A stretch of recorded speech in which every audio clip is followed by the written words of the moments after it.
Who comes first, your spouse or your kids? You guys are still debating about this, so I'm gonna ask hubby and my sons what they think for our question of the day. Let's go. Whoop. Question, you guys.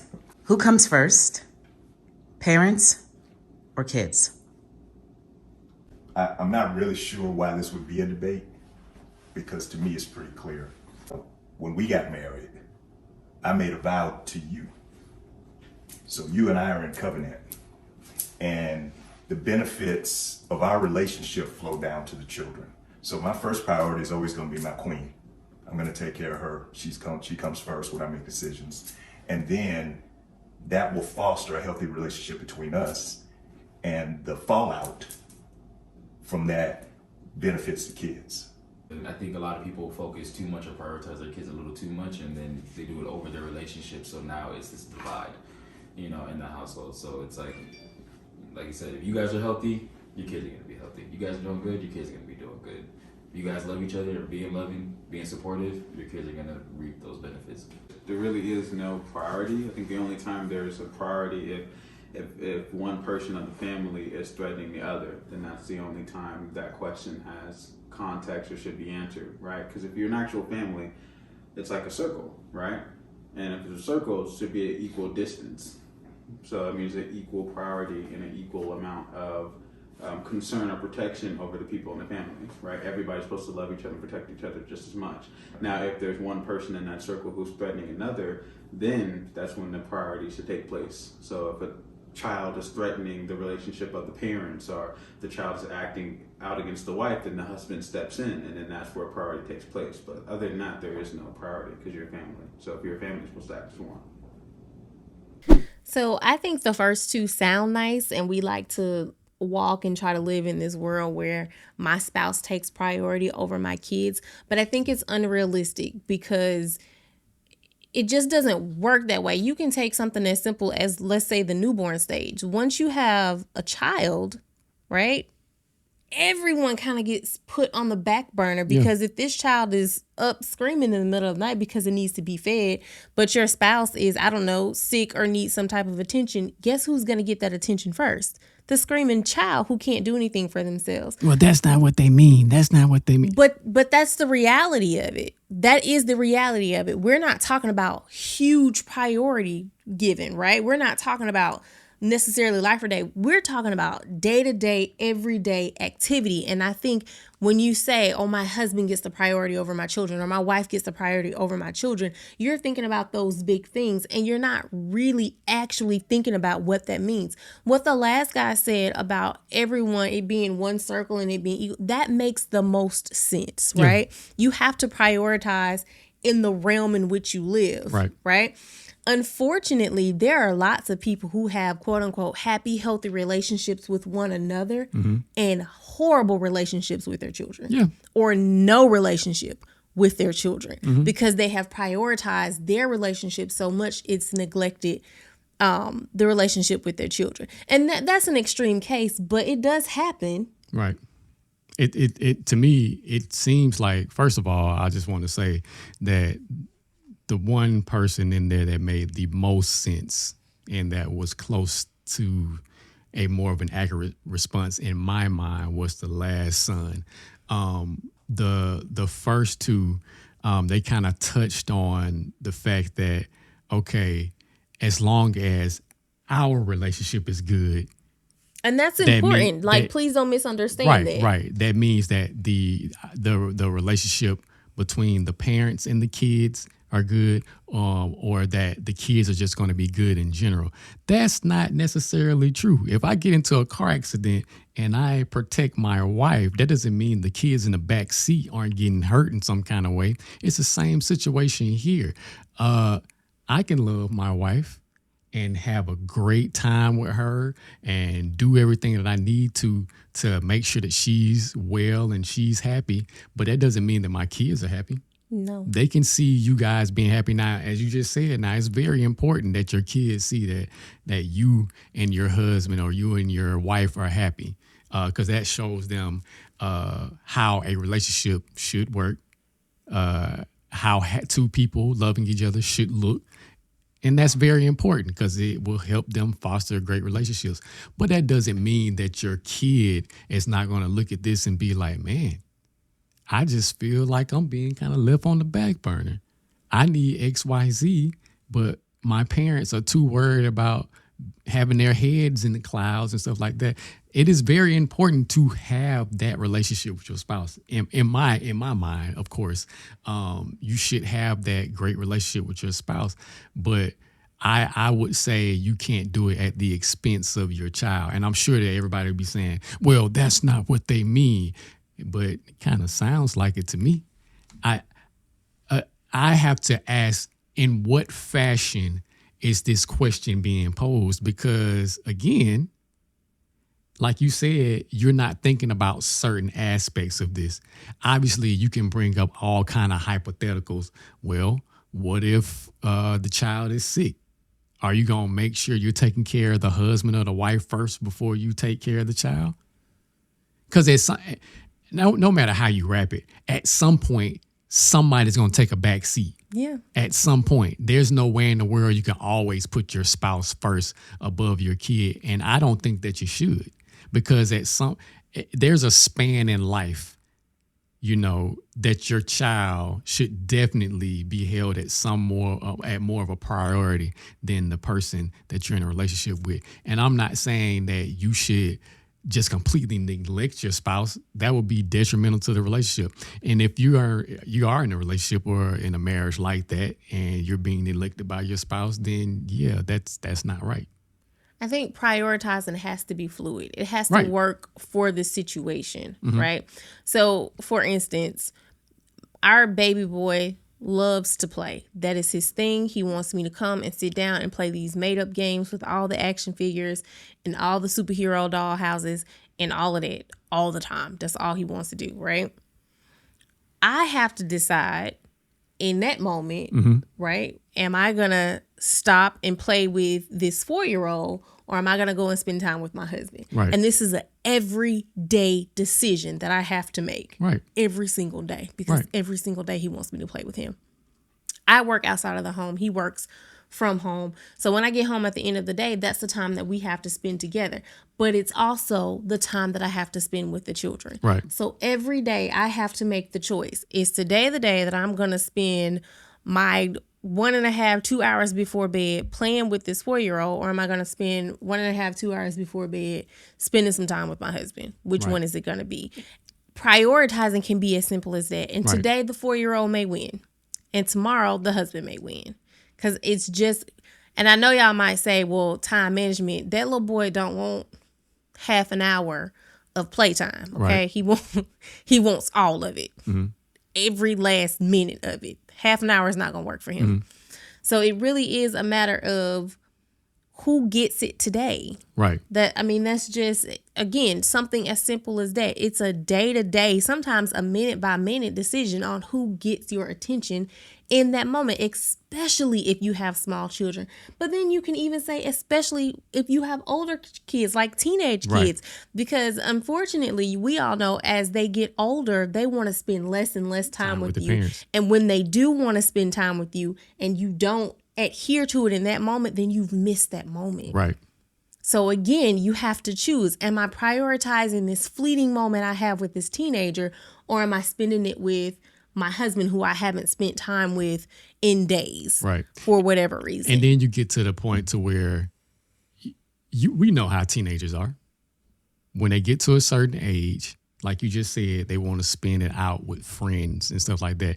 And they start to not necessarily distance themselves, but they're not the lovey-dovey, I want to be around mommy and dad all the time type of child. So then as a parent, you're left like, man, I've worked and I've done all this stuff when they were a child, and I feel like I've missed all that. And now you feeling bad somewhere.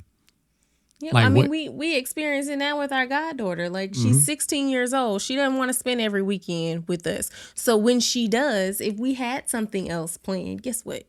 It gets put on the back burner so that we can spend time with this 16-year-old before she's off living this whole other life all on her own, because this weekend she's offering herself to us.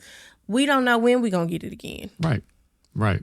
And I guess, I mean, I'm sure people will say, well, you can't live your life for your kids. And, that's how relationships get destroyed and all this kind of stuff. But so I take my personal experience. My parents, for lack of a better word, have a great relationship. I mean, I'm not within their relationship, so I can't really tell whether or not their relationship is great or not. They could be faking the funk. I don't know. But they have a great relationship. They seem to have a great relationship. Right. And they definitely put themselves first and in their relationship first.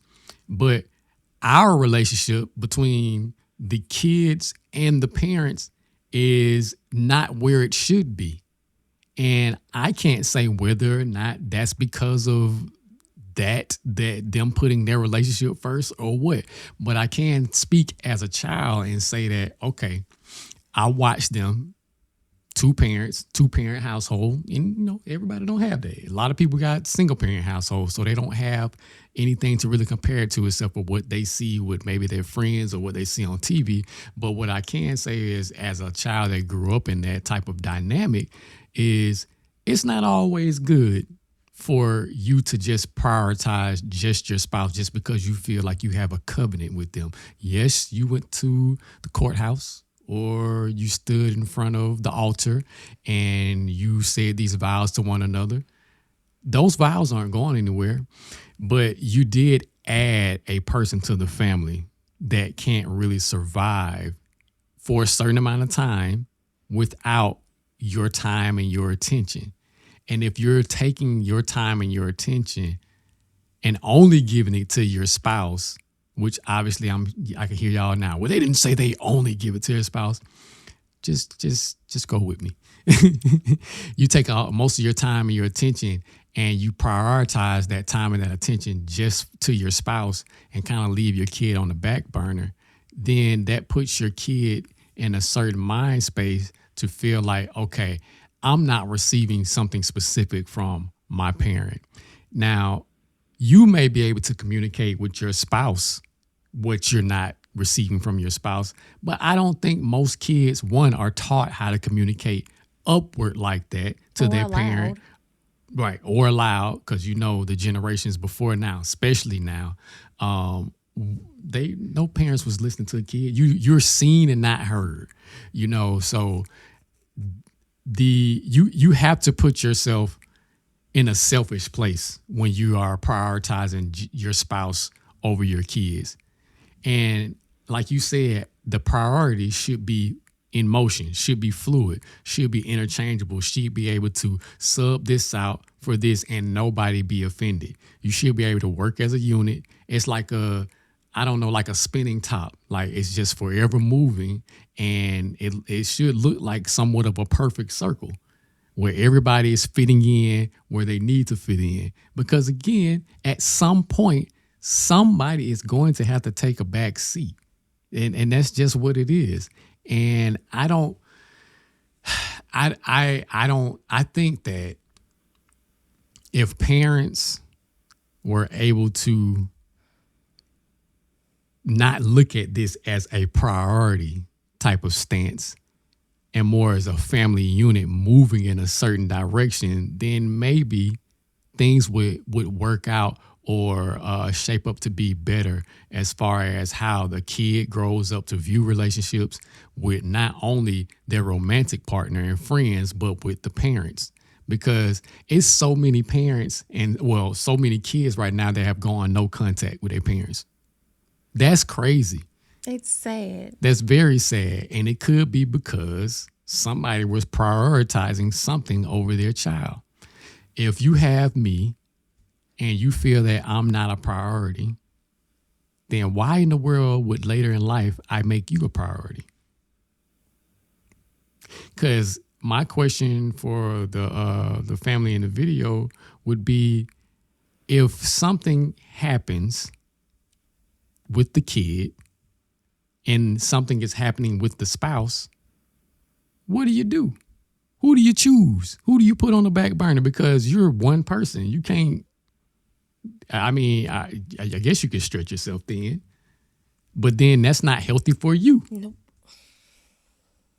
So how do you teach? What do you teach the kids? Like, how do we teach the kids what to do? How do we put them in the mindset to let them know how they should treat their spouse and treat their kids?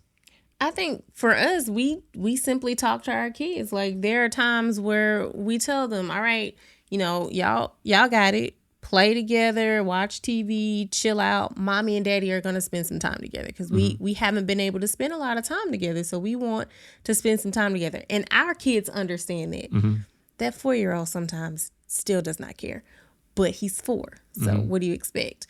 But I think it's about open dialogue. I really do. I think that too often I think our generation is probably a little bit better about it, but there's that mindset of a child should stay in a child's place. And but also that a child doesn't really understand or won't understand what you're trying to teach them. I have learned in raising our 2 boys is that if you teach them at their level or you talk to them at their level and you explain what they don't understand, they understand. They grasp these concepts, these things that you think are foreign or that are above them. They actually do understand it.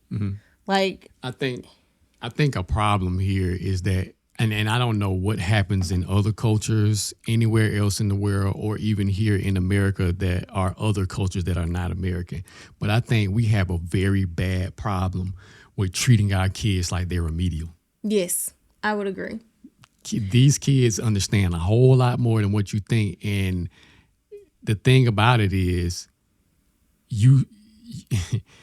and it's a very clear case when it comes to this, because sometimes we'll say certain things in front of the kids and not expect them to understand, but later find out that they clearly understood exactly what you're talking about. They may come back to you while they're kids and say something about it, or later in life they may say, you remember when you said XYZ, and you thinking in your head, how do you even remember that? Number one. Number two, I didn't think that you would understand that. And that should be a clear-cut example of, if I just take the time to actually explain to them and stop treating them like they're dummies, then maybe this thing can work out a little bit better. And maybe the family in the video, maybe they did explain to them. I don't know, but I don't think that the majority of the people would, because of how we view children in society, or how we have been viewing children in society, which is very interesting because we were all children at one point. Right. Do you not remember how you could clearly understand things that were going on that your parents didn't think that you understood? Yeah, it's the same thing. You're creating kids that are doing the same thing. Kids are not stupid. And you really need to figure out how to take the time to sit down with them and explain these things, as you said. If you talk to them on their level, right? And sometimes you can talk a little bit above their level, as long as you explain what they don't understand, they will get it. Right. They absolutely will. We are firm believers in our kids can ask us questions. If we're telling them that they can't do something, or whatever, they have no problem coming to us and saying, why? I don't like this. Tell me why. And that's okay, as long as they're doing it respectfully, right? Right. To hop back on topic real quick, the flip side of this whole prioritizing thing is when you over prioritize your children, right? Right. When all of your time is spent at extracurricular activities, school functions, play dates, and all of those things, and you neglect your spouse, what you get is an empty nest and divorce. Yeah. Because now you no longer know your spouse, and now you have nothing to hold you together, because the kids are out of the house and they're living their own lives. They're off in college, they're off getting married or getting into relationships, traveling the world, building careers. They're doing their own thing, and you don't have that day-to-day interaction with them, right? Because at the end of the day, your spouse is the one that you vowed till death do you part. Y'all are supposed to be together forever. You brought these children into the world so that you can release them into the world. Yes, you want them to come back and spend time with you, but they're not going to be there every single day. Right.